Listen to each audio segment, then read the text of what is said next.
allégations contre le concept de Dieu. Les soi-disant intellectuels d'aujourd'hui, au nom de différentes philosophies, sont en train de s'attaquer à ce concept de Dieu. Parmi, l'on trouve des anthropologues, l'on trouve aussi des sociologues et l'on trouve aussi des communistes qui sont en train de s'attaquer au concept de Dieu.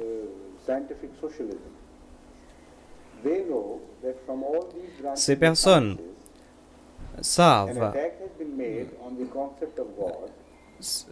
c'est quoi le concept de Dieu et ils se sont attaqués à ce concept et ils ont ajouté que Dieu est une création de l'homme parce que partout nous voyons l'existence d'un Dieu ou des dieux dans le monde entier et dès la préhistoire jusqu'aujourd'hui, l'homme a toujours adoré Dieu ou des dieux.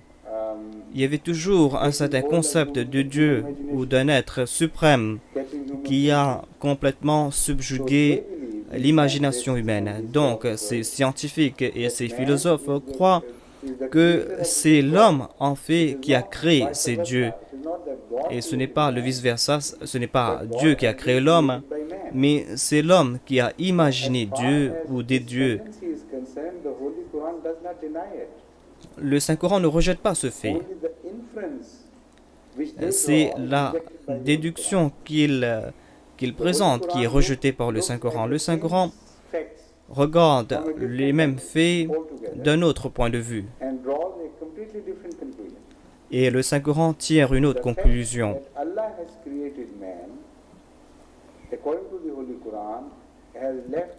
Dieu a créé l'homme. Et d'après le Saint-Coran, cette création a imprimé la psychologie humaine et l'homme connaît et comprend qu'il n'est pas lui son propre Dieu. Il connaît, il comprend qu'il n'est pas indépendant mais qu'il doit rendre compte à quelqu'un. Il y a un être suprême quelque part qui est responsable de sa création et il sait en son fort intérieur qu'il doit se prosterner devant ce Dieu. Voilà donc la nature humaine. Et à moins qu'il ne soit guidé par Dieu lui-même, c'est-à-dire qu'il doit adorer Allah l'unique, cette personne va suivre sa nature et il va suivre sa nature aveuglement et il va essayer de créer un Dieu ou des dieux pour lui-même à cause de ce désir inné qu'il a que d'adorer quelqu'un. Si Dieu n'avait pas créé ce désir, il n'aurait pas cherché de religion ou de foi, où il n'aurait pas, où il ne sera pas capable, où il ne se sentirait pas, il n'aurait pas senti le besoin de se courber devant un Dieu. Parce qu'il y a aussi des conditions qui sont attachées avec l'adoration et il y a des responsabilités qui découlent de l'adoration. Ce n'est pas là une tâche facile de sa part. C'est vrai qu'il y a un désir en son fort intérieur, mais le désir lui-même vous appelle à des difficultés et il est très difficile de s'acquitter de ses responsabilités. Voilà le dilemme qui doit être résolu par nous. D'un côté, les athées, quand ils voient les mêmes faits, ils voient une tendance commune. Là où l'homme se trouve, là où il était dans l'histoire, il avait toujours le désir d'adorer quelqu'un. Et à travers cette observation générale, il conclut que l'homme a toujours créé des dieux ou un dieu. Pourquoi est-ce qu'il doit le faire? Pourquoi est-ce qu'il doit créer un dieu ou des dieux? Là, ils n'ont pas de réponse. Et leur observation est exacte, mais cette théorie a certaines lacunes. Il y a une lacune indissociable. Pourquoi l'homme doit le faire? Pourquoi est-ce que l'homme doit le faire si cela n'est pas nécessaire? Mais la foi, la religion déclare que telle est la situation parce qu'il y a réellement un créateur. Et s'il y avait un créateur, il n'y avait pas d'autre alternative.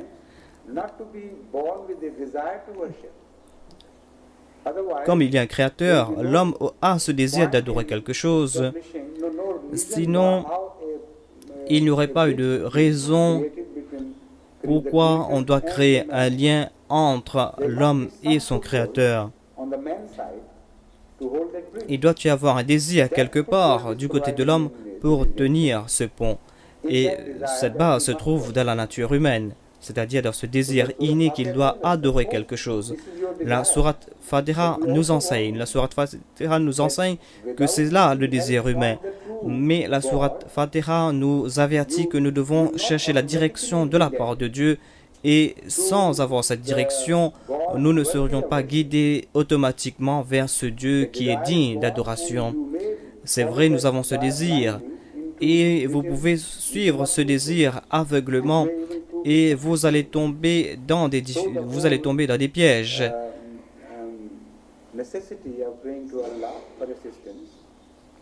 Donc, c'est pour cette raison que nous devons prier pour qu'Allah nous guide.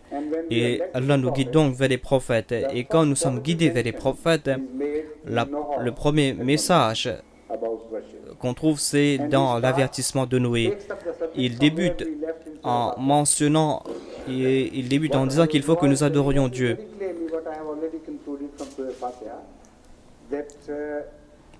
Noé déclare que je vous avertis, si vous n'adorez pas le Dieu que vous devez adorer, vous allez adorer des faux dieux, et je vous avertis contre ces fausses adorations, parce que l'adoration en lui-même n'est pas l'objet de votre adoration. Vous devez adorer le Dieu approprié. Vous devez adorer ce Dieu suprême qui vous a créé.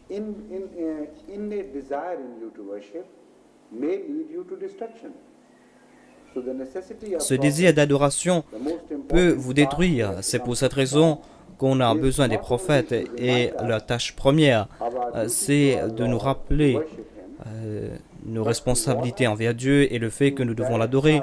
Et ils nous avertissent aussi que nous devons nous orienter dans la bonne direction et nous devons adorer le vrai Dieu.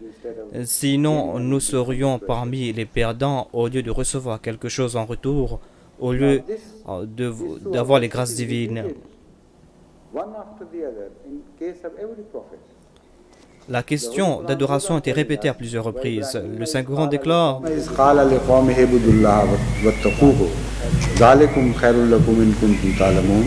The same message is repeated by Ibrahim. واذكر في الكتاب إسماعيل إنه كان صادق الوعد وكان رسولا نبيا وكان يأمر أهله بالصلاة والزكاة وكان عند ربه مرضيا.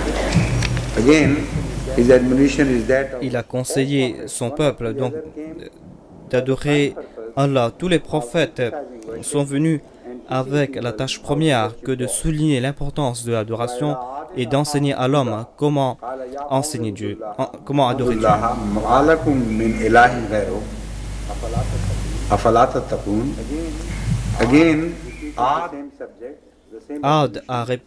Hud a répété le même conseil. Il a déclaré: ô mon peuple, adorez Allah. Et souvenez-vous qu'il n'y a pas d'autre Dieu à part lui. On trouve encore une fois le même avertissement, c'est-à-dire que vous pouvez vous égarer, mais nous vous rassurons qu'il n'y a pas d'autre Dieu à part Allah, l'unique.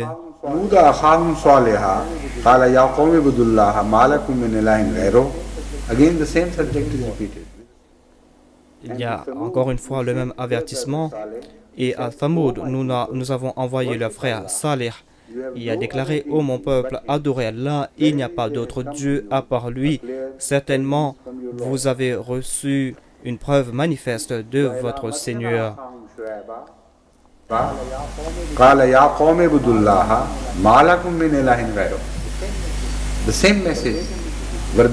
Encore une fois, le même message.